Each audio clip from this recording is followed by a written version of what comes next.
So for this round of painting, we're going to look at three different techniques that can add texture and actual sculptural elements to our painting. So the first one's going to be using the palette knife, and we're going to look at how the palette knife can be used to create swatches of color, something used by the Impressionists.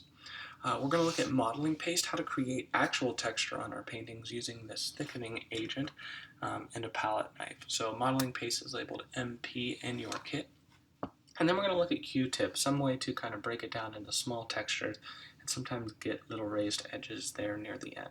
So all of these can be used to create texture and variety in your paintings. To create the palette knife or impasto technique, meaning raised paint or textures, you're going to need a palette knife, some paint, and your painting surface. So for this, we're just going to talk about how to layer the paint using the palette knife. This was a tool that was used commonly in Impressionist painting, and instead of using a brush to apply your paint, you're just going to use a palette knife directly. So you can do this by just picking up a little bit of paint and going in and placing it on your canvas. You'll notice that the overlapping areas create ridges or textures. This may be similar to what you've seen in Monet or Van Gogh paintings.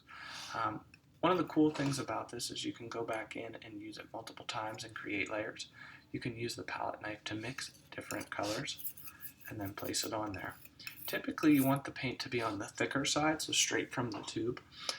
That way it will be able to hold some texture.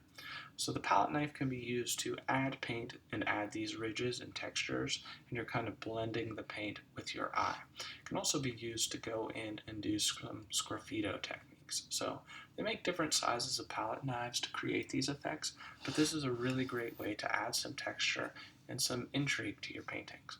You can also use it as almost like a white method as it dries off. So experiment with the palette knife and see how it can be used to add some texture and designs to your painting. One of the great things about acrylic painting are there are a ton of different additives that can create different effects. For this one, we're going to be looking at modeling paste. That's how it's marketed by Liquitex Paint, but sometimes it can also be called molding paste. And the idea is that it's going to create a surface that can be sculpted and painted on, or that can be sculpted that's already mixed with paint. We're going to show both techniques here in a moment. For this, I would typically suggest using a palette knife rather than a brush, as if the molding paste gets stuck in the brush, it's going to be difficult to clean out. So what I want to do first is just show you what the paste looks like itself. It's this kind of thick paste that has its own kind of thick nature that can be used to sculpt. So you can lay this down on your surface and you can smooth it out. And it's going to take a while to dry because it's so thick, but it will add plenty of texture. So you can smooth it using the side of your palette knife. You can go in, you can create ridges, you can place it down and sculpt it, and it starts out as white. Now you can paint over this, but sometimes it'll be hard to get into the divots or the different areas that have texture. So what I typically like to do is I like to take a little bit of it, put it on my palette, and mix paint in with it. So I'll use this palette knife, kind of turn it around, and you'll notice that it's not really tinting the paint, so you don't have to worry about it changing your color too drastically. All it's really doing is making it thick. So this is allowing us to create a moldable surface. I often like this because then I don't have to worry about missing any cracks or details when I apply. Mixing up your mixture with your color, you can go back in and apply it, and it'll have the same characteristics as the modeling paste without pigment. So as you apply in there, I'd put a big area and then you can go back in, you can work it. You can add more to it to create some texture, to shape it. You can use different tools like toothpicks and that to go in to create ridges.